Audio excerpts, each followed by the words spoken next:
உங்களுக்குலாம் வசனம் வாசித்து கேட்டுதா?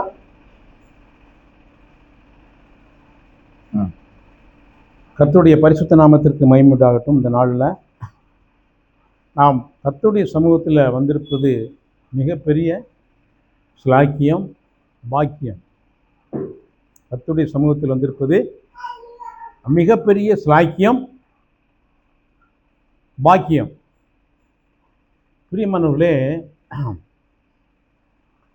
ஆண்டவருடைய வார்த்தையில் இன்னைக்கு நான் படிக்கும்போது எனக்கு என்ன உணர்த்தினாரோ அதை நான் உங்களோடு பகிர்ந்து கொள்ள ஆசைப்படுகிறேன். ஆண்டவர் பாரபட்சம் இல்லாத தேவன். அவர் யாரு? பாரபட்சம், பட்சபாதம் இல்லாத தேவன். அவர் சொல்றார், 1 சாமுவேல் 1 சாமுவேல் இருக்கலாம், 1 சாமுவேல் புஸ்தகம்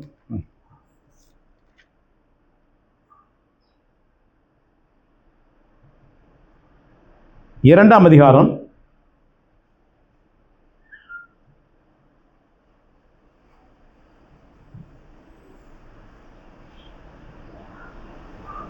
30 படிய சத்தமாக படிச்சீங்கன்னா நல்லா இருக்கும்.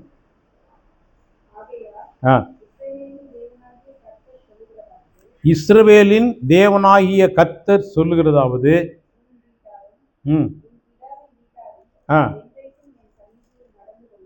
என்றைக்கும் என் சந்நிதியில் நடந்து கொள்வார்கள். நான் நிச்சயமாய் சொல்லி இருந்தும், நான் ஏற்கனவே சொல்லிட்டேன் இருந்தும், இனி அது எனக்கு ஆண்டவர் என்ன செஞ்சாரு? மாற்றி விட்டார். நான் முதல்ல சொல்லியிருந்தேன்பா, இப்போ அதை நான் மாத்துறேன். என்னை கனம் பண்ணுகிறவர்களை நான் கனம் பண்ணுவேன். என்னை அசட்டை பண்ணுகிறவர்கள் கன ஈனப்படுவார்கள், கன ஈனப்படுவார்கள் என்று கர்த்தர் சொல்கிறார். ஆண்டவர் வார்த்தை மாறாதது, பாரபட்சம் இல்லாதது. நானாக இருந்தாலும் சரி, நீங்களாக இருந்தாலும் சரி, தேவகுமாரனாவே இருந்தாலும் சரி, இந்த பூமியில் அவருடைய வார்த்தை மாறாதது. இப்போ இயேசு மலையில் கொண்டு போய் விட்டு நீ தாழ குதியும், தேவதூதர்கள் உண்மை தாங்குவார்கள் அப்படின்னு பிசாசு சொல்லும்போது கேட்டிருப்பாருன்னா இயேசு பிழைச்சிருக்க மாட்டார். இயேசு செஞ்சுக்க மாட்டார், பிழைச்சிருக்கவே மாட்டார். பிரியமானவர்களே, நல்லா புரிந்து கொள்ள வேண்டும். அப்போ தேவனுடைய வார்த்தை மாறாதது. தேவன் தம்முடைய வார்த்தையை யாருக்காகவும் நினைச்ச மாட்டார், மாற்ற மாட்டார். அவர் என்ன சொல்கிறார்? என்னை கனம் பண்ணுகிறவர்களை நான் கனம் பண்ணுவேன், என்னை அசட்டை பண்ணுகிறவர்களை, அசட்டை பண்ணுகிறவர்கள் கன ஈனப்படுவார்கள் என்று கர்த்தர் சொல்கிறார். நம்முடைய வாழ்க்கையில கர்த்தரை கனம் பண்ணுகிறோமா? கர்த்தரை கனம் பண்ணுகிறோம் தான் என்னுடைய கேள்வி. கர்த்தரை கனம் பண்ணுகிறோமா? நாம் கர்த்தரை எப்படியெல்லாம் கனம் பண்ணுகிறோம் நீங்க சொல்ல முடியுமா? வந்திருக்கிற நாம், அவருடைய வார்த்தை மாறாதது, நாம் கர்த்தரை கனம் பண்ணுகிறோமா? சும்மா ஏதோ ஆண்டவரே நம்ம ஒரு பக்கம் இப்படியா போயிடக்கூடாது, ஏதோ ஒரு பக்கம் போயிடக்கூடாது. என்னை கனம் பண்ணுகிறவர்களை நான் கனம் பண்ணுகிறேன், என்னை கனம் பண்ணாதவர்கள் நான் கனம் பண்ணுவேன், என்னை அசட்டை பண்ணுங்க. அப்போ அவரை கனம் பண்ணலைன்னா நம்ம என்ன பண்றோம்? அசட்டை பண்ண. இது நமக்கு என்ன செய்யாது? தெரியாது. நான் கர்த்தரை கனம் பண்றேன்னா அல்லது அசட்டை பண்றேனா அப்படின்னு என்னைக்காவது நம்ம யோசித்து பார்த்துருக்கோமா? இன்றைக்காவது யோசித்து பார்த்துருக்கோமா? என் வாழ்க்கையில நான் கர்த்தரை கனம் பண்ணுகிறேனா அல்லது கர்த்தரை அசட்டை பண்ணுகிறேனா? ரெண்டுல ஒண்ணு நடக்கும். பிரியமானவர்களே, இவன் ஒரு தீர்க்கதரிசி. யாரு யாரு யாரு யாருக்கு சொல்றாரு? சொல்லுங்க பாப்பா, யாருக்கு சொல்றாரு? ஏலிக்கு சொல்றாரு. அவன் தேவாலயத்தில் உட்கார்ந்துருக்கான். ஆனா அவன் பிள்ளைகள், அவர் அதுக்கு முந்தின வருஷம் சொல்றாரு. முந்தின வருஷம் பண்ணீங்க.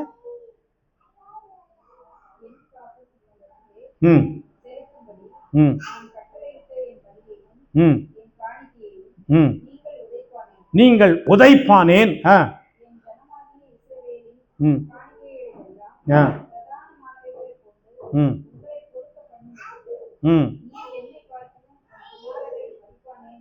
நீ என்னை பார்க்கிலும் உன் குமாரனை மதிப்பானேன். ஆண்டவர் எங்க செக் வைக்கிற பத்திலாம், என்னை பார்க்கிலும் உன் குமாரனை மதிப்பானேன். நீ யாரைத்தான் மதிக்கணும்? கர்த்தரை தான் மதிக்கணும். அப்படி மதிக்கிறோமா? நம்ம கர்த்தரை மதிக்கிறோமா? கர்த்தரை மதியாதவர்கள் தின்றாலும் திருப்தி அடையார்கள் என்று வேதம் சொல்லுகிறது. பிரியமானவர்களே, நாம் கர்த்தரை கனம் பண்ணணும். கர்த்தரை என்ன செய்யணும்? மதிக்கணும். நல்லா புரியுங்க. கர்த்தரை மதிக்கணும், கர்த்தரை கனம் பண்ணணும், மதிக்கணும். எனவே நாம் அவரை அசட்டை பண்ணக்கூடாது. பிரியமானவர்களே, நாம் எங்கெல்லாம் அசட்டை பண்ணி இருக்கிறேன் என்று யோசித்து பார்க்க வேண்டும். எங்கெல்லாம் நான் கர்த்தரை அசட்டை பண்ணினேன் அல்லது நான் கர்த்தரை மதிக்காமல் இருந்திருக்கிறேன் என்பதை நாம் என்னைக்காவது யோசித்து பார்த்துருக்கோமா? இன்றைக்காவது நம்ம யோசித்து பார்த்துருக்கோமா?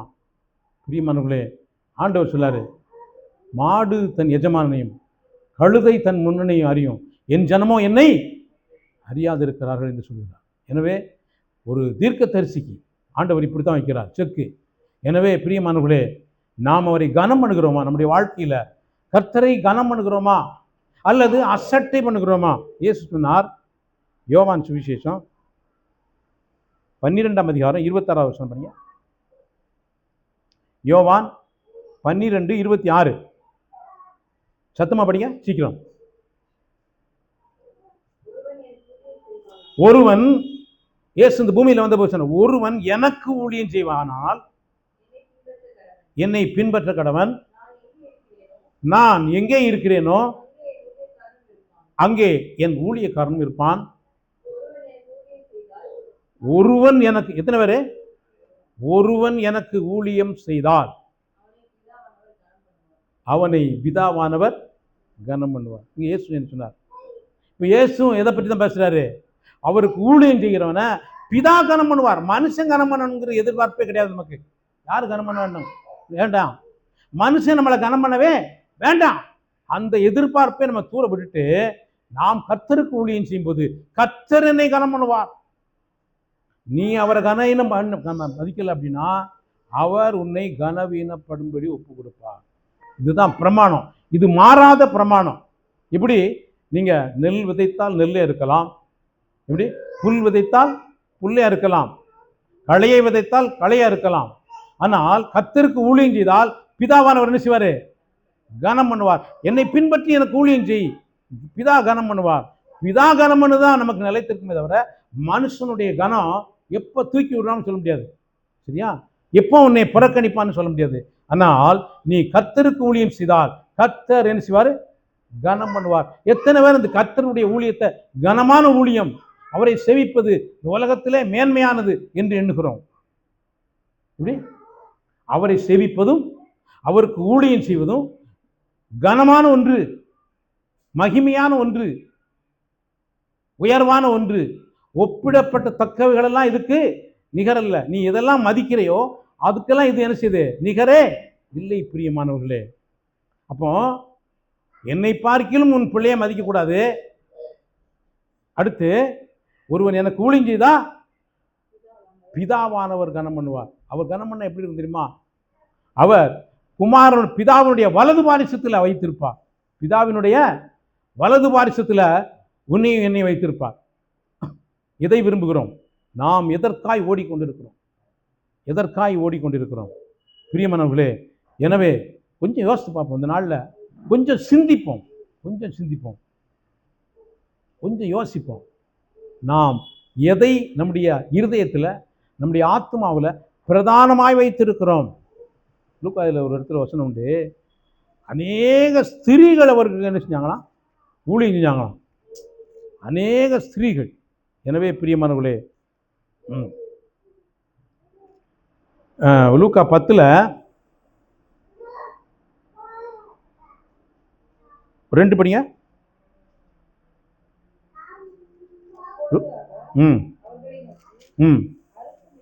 அறுப்பு மிகுதி, வேலையாட்களோ கொஞ்சம். ஆகையால்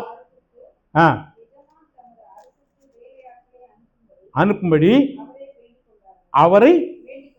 அவரை வேண்டிக் கொள்ளுங்கள். எதுக்கு ஜெபம் பண்ண சொன்னாரு? அறுப்பு மிகுதி, வேலையாள் கொஞ்சம், எஜமான் தமது அறுப்புக்கு வேலையாட்களை அனுப்பும்படி அவரை வேண்டிக் கொள். இந்த ஜெபத்தை நம்ம என்னைக்காவது பண்ணியிருக்கோமா? இப்படிப்பட்ட ஒரு ஜெபத்தை நாம் என்னைக்காவது பண்ணியிருக்கோமா? பிரியமானவர்களே, யோசித்து பாருங்க. நாம் நம்மை சுற்றியே நிற்கிறோம். நம்முடைய தேவைகள், நம்முடைய பிரச்சனை, நம்முடைய போராட்டம், நம்முடைய சூழ்நிலை, இவைகளுக்காகவே நான் ஜெபிக்கிறோமே தவிர, அவர் எதுக்கு ஜெபம் பண்ண சொன்னாரு? அறுப்பு மிகுதி, வேலையாட்களை கொஞ்சம். எஜமான் தமது அறுப்புக்கு வேலையாட்களை அனுப்பும்படி என்ன செய்யுங்க? வேண்டிக் கொள்ளுங்கள். எனவே பிரியமானவர்களே, நம்முடைய வாழ்க்கையில் எதை பிரதானமாய் வைத்திருக்கிறோம்? எதை கனமாய் வைத்திருக்கிறோம்? எதை நமக்கு முக்கியப்படுத்தி வைத்திருக்கிறோம்? எனவே இந்த நாட்களில் சங்கீத புஸ்தகத்தில் வாஸ்தவம் அருமையாக சங்கீதக்காரன் எழுதுகிறான். எதை எழுதுகிறான்? சங்கீதம் 119, சங்கீதம் 119 எடுப்போம்.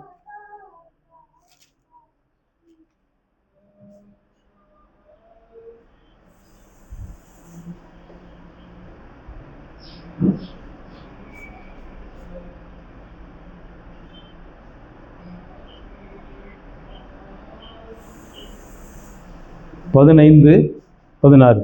உமது கட்டளைகளை தியானித்து உமது வழிகளை கண் நோக்குகிறேன். உமது பிரமாணங்களில் மன மகிழ்ச்சியா இருக்கிறேன். உமது வசனத்தை மறவேன். உமது வசனத்தை மறவேன். அப்போ வசனத்தை என்ன செய்யக்கூடாது? மறக்கக்கூடாது.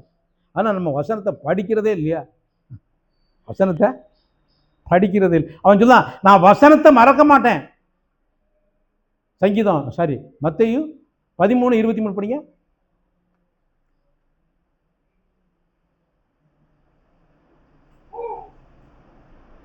மத்தேயு 13:23.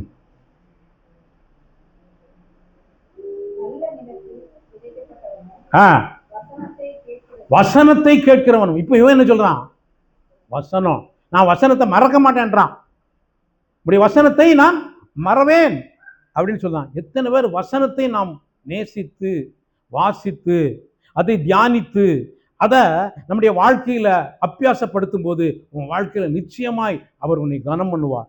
யாரெல்லாம் அவருடைய வசனத்தை நேசித்து வாசிக்கிறார்களோ அவர்கள் அவரை என்ன செய்கிறார்கள்? கனம் பண்ணுகிறார்கள். யாரெல்லாம் அவருடைய வசனத்தை அவன் நேசித்து வாசிக்கலையோ அவர்கள் அவரை கன இனம் பண்ணுகிறார்கள்.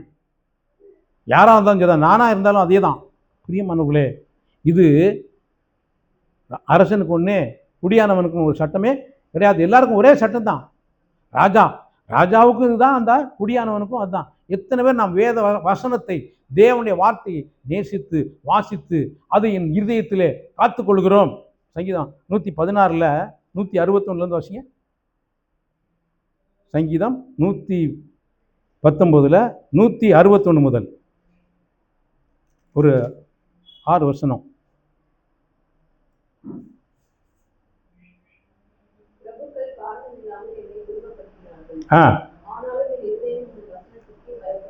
என் இருதயம் உமது வசனத்திற்கு. அப்போ வசனம் எங்க இருக்கு? வசனம் எங்க இருக்கு? இருதயத்தில் இருக்கிறது. அப்போ சூழ்நிலை என்னவா இருந்தாலும் சரி, அவன் சூழ்நிலையை பார்க்கல. பிரபுக்கள் என்னை காரணம் இல்லாமல் துன்பப்படுத்துகிறார்கள், ஆனாலும் என் இருதயம் உமது வசனத்திற்கே பயப்படும். அப்போ வசனம் இருதயத்தில் இருந்தா தான் வசனத்துக்கு ரட்சிக்கப்படும். காரணம் இல்லாமல் துன்பப்படுத்தப்படுவார்களா? படலாம். காரணம் இல்லாமல் நிந்திக்கலாம், காரணம் இல்லாமல் அவமானப்படலாம். ஆனா இருதயத்தில் என்ன இருக்கணும்? வசனம் இருக்கணும். நீ வசனத்திற்கு பயப்படணுமே தவிர என்னை நிந்திக்கிறார்களே, நான் இதுக்கு எப்படி பதில் சொல்லலாம் அப்படி யோசித்து அலையப்படாது. சரியா? அடுத்து, மிகுந்த கொள்ளையுடைமைகளை கண்டுபிடிக்கிறவன் மகிழ்கிறது போல நான் உமது வார்த்தையின் பேரில் மகிழ்கிறேன். அடுத்து பொய்யை பகைத்து அருவருக்கிறேன். உம்முடைய வேதத்தையோ நேசிக்கிறேன்.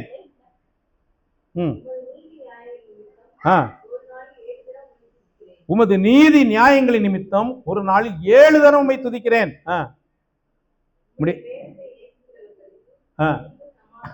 என்ன உண்டு? என்ன உண்டு?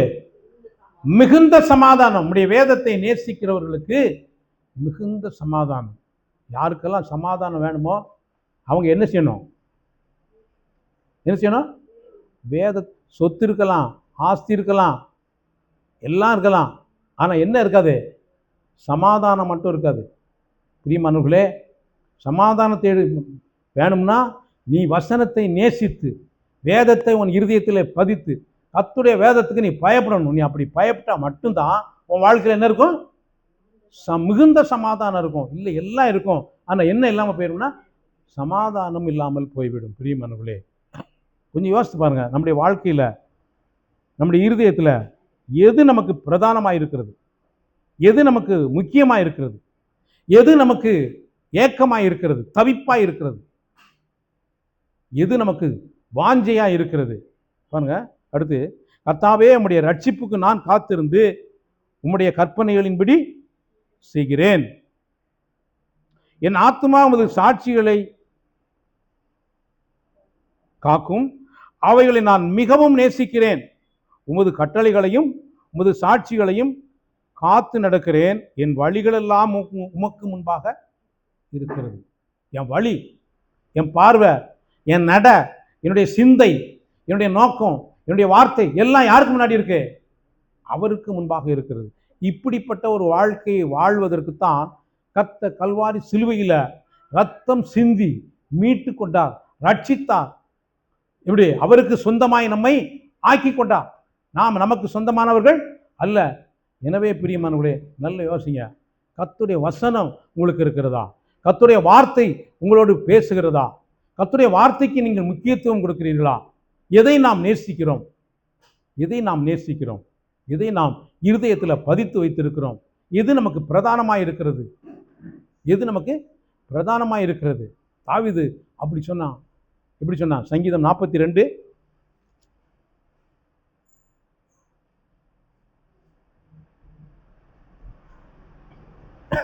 சங்கீதம் 42 1 2 படிங்க.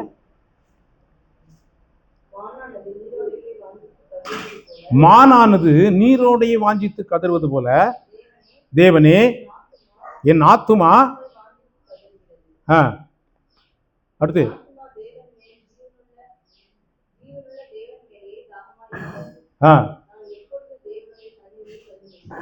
நான் எப்பொழுது தேவனுடைய சந்நிதியில்.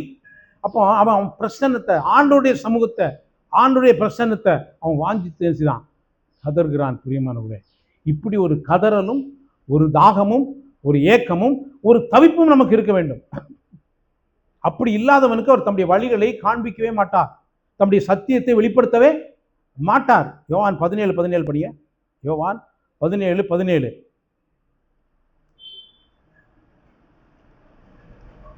யோவான் 17:17.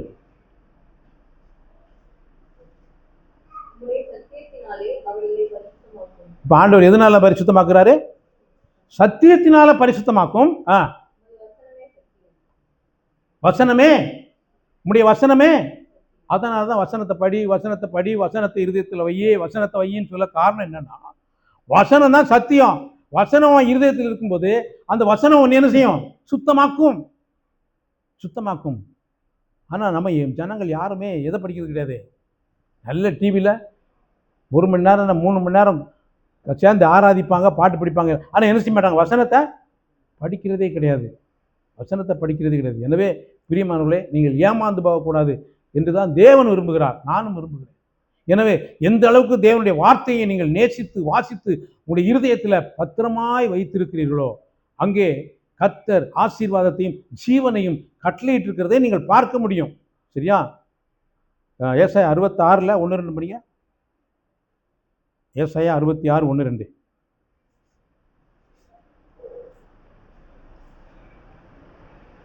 ஏசாயா தீர்க்கதரிசியின் புஸ்தகம் 66ஆம் அதிகாரம் 1 2.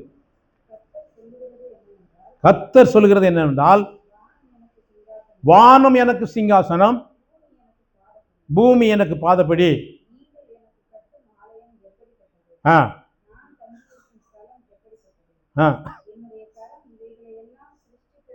என் கரம் இவைகளை எல்லாம் சிருஷ்டித்ததினால்,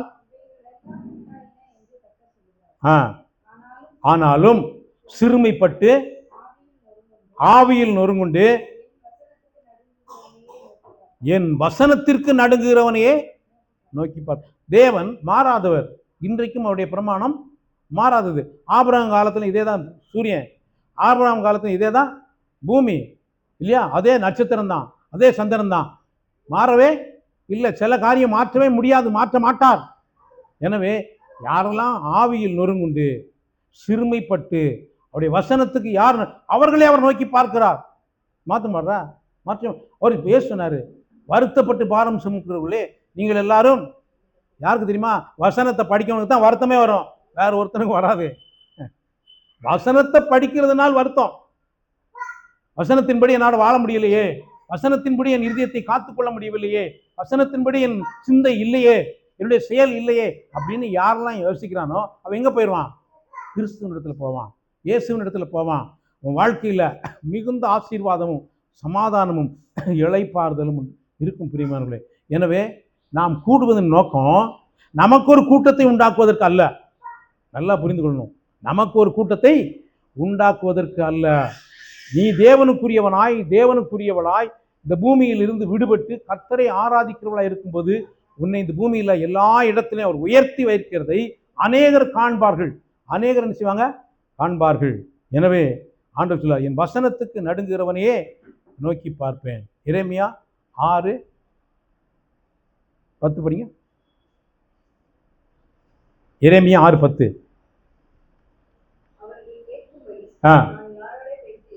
அவர்கள் கேட்கும்படி யாரோட பேசி எச்சரிப்பேன்?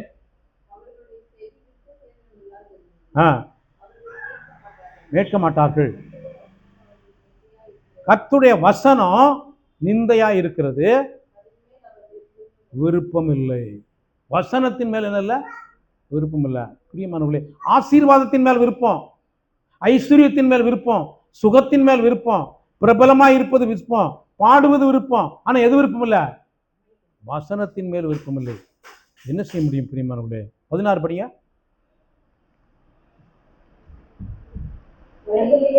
வழிகளிலே நின்று கேட்டு விசாரித்து நல்ல வழி எங்கே என்று பார்த்து அதிலே நடுவுங்கள். அப்பொழுது, எப்பொழுது? அப்பொழுது உங்கள் ஆத்மாவுக்கு இளைப்பாறுதல் கிடைக்கும். அப்பத்தான் இளைப்பாறுதல் கிடைக்கும். பிரியமானவர்களே, இந்த உலகத்தில் இளைப்பாறுதல் என்பது மிக மேன்மையான ஒன்று, ஒப்பிட முடியாத ஒன்று, எல்லாருக்கும் தேவையானது. சாப்பாடு எல்லாருக்கும் கிடைக்காது, ஆனால் இளைப்பாறுதல் எல்லாருக்கும் கிடைக்கும்.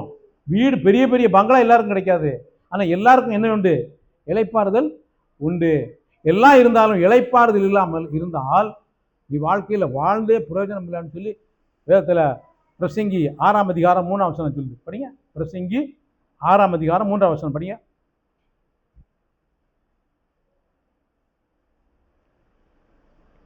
பிரசங்கி, ஒருவன் 100 பிள்ளைகளை பெற்று அநேக வருஷம் ஜீவித்து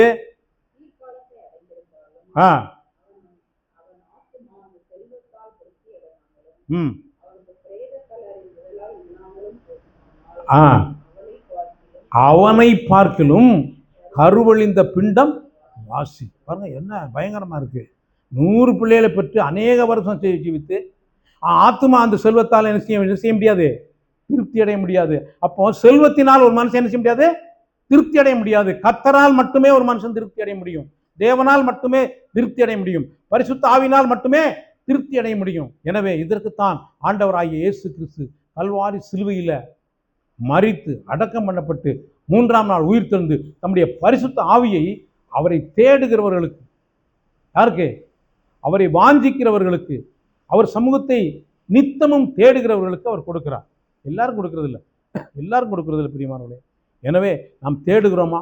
நம்முடைய தேடுதல் எந்த அளவுக்கு ஒரு தவிப்போடு கூட நாம் தேடுகிறோம். ஒரு சில குட்டி தாயை எப்படி தேடும்? குட்டி தாயை எப்படி தேடும்? அப்படி தேடும். ஒரு பிள்ளை தாயை எப்படி தேடுமோ அப்படி தேட வேண்டும்.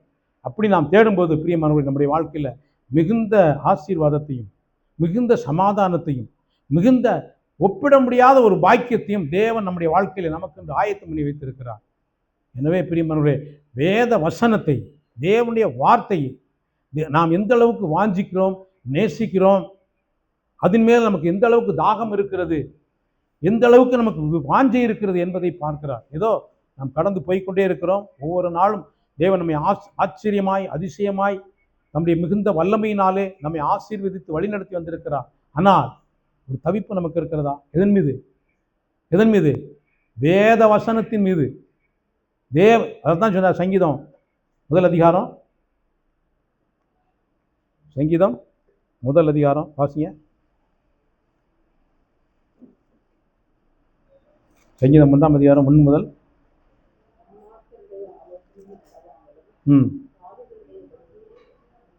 நில்லாமலும் இந்த இடத்த கட் பண்ணிட்டு வரணும். இந்த இடத்த என்ன செய்யணும்?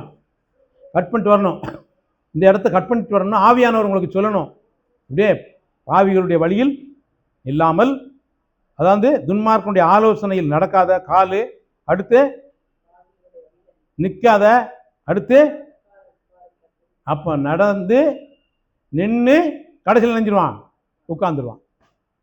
இது இப்படியே நடந்து நின்று நினைஞ்சிருவான், உட்காந்துருவான். உட்காந்துட்டோம்னா அவனால் நினைஞ்ச முடியாது, இந்திக்க சப்புன்னு பிடிச்சிடும். அடுத்து கர்த்தருடைய வேதத்தில் பிரியமாயிருந்து இரவும் பகலும் அவருடைய வேதத்தில் தியானமாயிருக்கிற மனுஷன் பாக்கியவான். அவன் நீர்க்காலின் உடமாய் நடப்பட்டு தன் காலத்தில் தன் கனியை தந்து இலையுதிராது இருக்கிற மரத்தை போல் இருப்பான். அவன் செய்வதெல்லாம் வாய்க்கும். துன்மார்க்கர் அப்படியே அவன் எங்க உட்காந்துருப்பான்? துன்மார்க்கருடைய ஆலோசனையில நடப்பான். அடுத்து பாவியுடைய வழியில நிற்பான். அடுத்து பரியாசக்கார உட்பார்த்தத்துல உட்கார்ந்துருவான். அப்ப துன்மார்க்கர் அப்படி இராமல் காற்று பறக்கடிக்கும் பதரை போல் இருக்கிறார்கள். ஆகையால் துன்மார்க்கர் நியாய தீர்ப்பிலும் பாவிகள் நீதிமான்களின் சபையிலும் நிலை நிற்பதில்லை.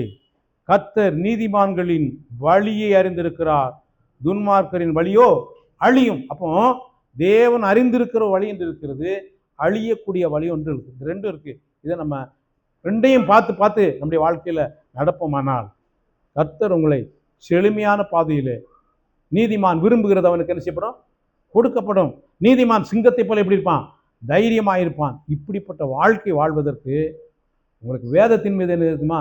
தீராத நேசம், தீராத வாஞ்சை, தீராத ஒரு காதல் இருக்க வேண்டும். எதன் மீது? தேவனுடைய வார்த்தையின் மீது, வேத புத்தகத்தின் மீது. வேத புத்தகத்தின் மீது யாருக்கெல்லாம் தாகம் இருக்கோ அவங்க யார் மேல தாகமா இருக்காங்கன்னு அர்த்தம்? தேவன் மீது தாகமா இருக்கிறார்கள் என்று அர்த்தம். வேத புத்தகத்தில் உனக்கு தாகமும் வாஞ்சியும் இல்லாவிட்டால் நீ யார் மீது தேவன் தாகம் கிடையாது, தேவன் மீது தாகம் கிடையாது. அந்த அந்த நாட்கள்லாம் இப்படி கிட்டத்தட்ட 40 வருஷம் 50 வருஷத்துக்கு முன்னாடிலாம் எங்கள் ஊரில் தாத்தா உண்டு. அவர் சேலத்தில் ஒரு பையன் இருந்தார். அங்கேருந்து வந்தால் வருவார்.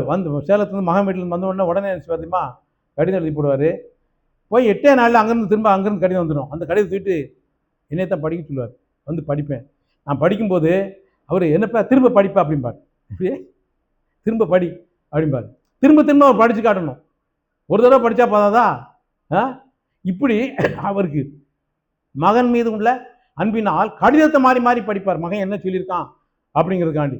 எனவே பிரியமானவர்களே, நீங்கள் வேதத்தின் மீது தீராத ஒரு தாகம், தீராத ஒரு வாஞ்சை இருக்குமானால் நீங்கள் செழிப்பாய் வாழ்வீர்கள், ஆசீர்வாதமாய் வாழ்வீர்கள், தேவனுக்கு மகிமையாய் வாழ்வீர்கள். இப்படிப்பட்ட வாழ்க்கை வாழ்வதற்கு ஒரே ஒரு தீர்மானம், ஆண்டவரே தேவன் மீதும் தேவனுடைய வார்த்தையின் மீதும் நமக்கு எப்படி என்ன இருக்கணும்? என்ன இருக்கணும்? எல்லாருக்கும் இருக்காது. மரியாளுக்கு இருந்துச்சு. லூக்கா எழுதின சுவிசேஷம் 10ஆம் அதிகாரம், லூக்கா 10. ஏசு சொன்னார் பாருங்க,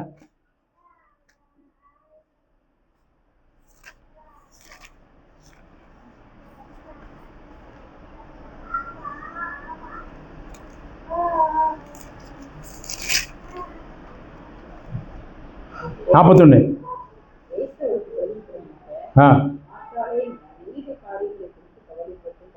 கலங்குகிறாய். தேவையானது ஒன்றே. மரியாள் தன்னை விட்டு எடுபடாத நல்ல பங்கை தெரிந்து கொண்டாள். நல்ல பங்கு அது மட்டும்தான். தேவையானது ஒன்றே.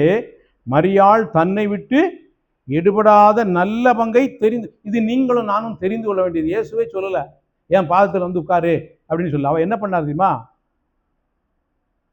39 படிங்க. அவளுக்கு மரியாள் எனப்பட்ட ஒரு சகோதரி இருந்தாள். அவள் இயேசுவின் பாதத்தருகே உட்கார்ந்து அவருடைய வசனத்தை கேட்டுக்கொண்டிருந்தாள். என்ன பண்ணுதா? வசனத்தை கேட்டுக்கொண்டிருந்தாள். வசனத்தை நம்ம கேட்கிறோமா? இன்னைக்கு செல்லில் கூட வசனத்தை ஆன் பண்ணி விட்டேன்னு அது என்ன செய்யும்? அது படிச்சுக்கிட்டே இருக்கும். நம்ம என்ன செய்யலாம்? கேட்டுக்கிட்டே இருக்கலாம். இந்த பாக்கியமெல்லாம் அந்த நாட்களில் கிடையாது. இப்போ நம்ம எவ்வளோ வாக்கியவான்கள் தெரியுமா? எனவே ஆனால் நமக்கு அதுக்கு மட்டும் நினைச்சல நேரம் இல்லை. வாட்ஸ்அப்பும் யூடியூப்பும் பார்த்தே நமக்கு நேரம் போயிடுது. எனவே பிரியமானவர்களே, வசனத்தை கேட்டுக்கொண்டிருந்தாள் யாரு? மரியாள் தன்னை விட்டு எடுபடாத நல்ல பங்கை தெரிந்து கொண்டார். வசனத்தை கேட்டு பார்த்தோம். மத்தேயு 13:23 என்ன பார்த்தோம்? என்ன பார்த்தோம்? மத்தேயு 13:23 நல்ல நிலத்தில் விதைக்கப்பட்டவனோ வசனத்தை கேட்கிறவனும் உணர்கிறவனுமாயிருந்து 100ஆகவும் 60ஆகவும் 30ஆகவும் பலன் தருவான். 100% வாழ்க்கையில் பலன் ஆசீர்வாதம் வேணுமா? கர்த்தருடைய வசனத்தை கேளு. அதுவும் இருதயத்தில் என்ன செய்? உணர்ந்து கொள். மரியாள் வசனத்தை கேட்டாள். இயேசுவின் பாதத்தில் உட்கார்ந்து உணர்ந்தாள். அவள் நல்ல பங்கை தெரிந்து கொண்டாள். நீங்களும் நானும் நல்ல பங்கை தெரிந்து கொள்வதற்கு ஒரே ஒரு பாக்கியம், ஒரே ஒரு சான்ஸ், ரெண்டாவது சான்ஸ் இல்லை இந்த பூமியில். எனவே வசனத்தை கேட்கிறவனும் உணர்கிறவனுமாயிருந்து எத்தனை பங்கு? 100 மடங்கு வாழ்க்கையில் பலன் வேணுமா? நீ விட்டுட்டேன்னா ஒன்றும் செய்ய முடியாது. எனவே நம்முடைய வாழ்க்கை இப்படி ஒரு 19 வருஷம் அனுப்புறீங்க. 19 ஒருவன் ராஜ்யத்தின் வசனத்தை கேட்டும் உணராது இருக்கும்போது பொல்லாங்கன் வந்து பறித்து கொள்கிறான். அவன் வழியருகே விதைக்கப்படும். பாருங்க, நீ வழியருகே நிலைக்கப்பட்ட நிலமா, அல்லது நல்ல நிலமா, அல்லது முள்செடியில விளைக்கப்பட்ட விதையா, எப்படிப்பட்ட இடத்துல கர்த்தருடைய வார்த்தையை நீங்கள் கேட்டுக்கொண்டிருக்கிறீர்கள் என்று நீங்கள் தான் தீர்மானம் பண்ணணும் பிரியமானவர்களே. எனவே உனக்கு முன்பாக நான் ஜீவனையும் மரணத்தையும் வைக்கிறேன், நீ ஜீவனை தெரிந்து கொள் என்று கர்த்தர் சொல்கிறார். எனவே இந்த நாட்களில் சத்தியத்தை கேட்டிருக்கிற நாம் எதன் மீது நமக்கு அதிக வாஞ்சி, எதன் மீது அதிக தாகம், எதன் மீது அதிக ஏக்கம் நமக்கு இருக்கிறது? கொஞ்சம் யோசிப்போம். ஒருத்தருக்கும் தெரிய வேண்டாம், மற்றவங்களுக்கு யாரும் சர்டிஃபிகேட் கொடுக்க வேண்டிய அவசியமே இல்லை, உங்களுக்கு தெரியும். எனவே கர்த்தருடைய வசனத்தின் மீது நாம் தாகமாக இருப்போமானால் அதற்குரிய பலனை நம்முடைய வாழ்க்கையில் பார்க்காம அந்த பூமியை விட்டு என்ன செய்ய மாட்டோம், போக மாட்டோம். எனவே தேவன் அப்படிப்பட்ட காரியத்தை நம்முடைய வாழ்க்கையில் நடப்பிப்பதற்கு கர்த்தருடைய வசனத்தின் மீது நாம் தாகமாக இருப்போம். கர்த்தர் தாமே நம்மை ஆசீர்வதித்து வழி நடத்துவாராக. ஆமென், ஆமென்.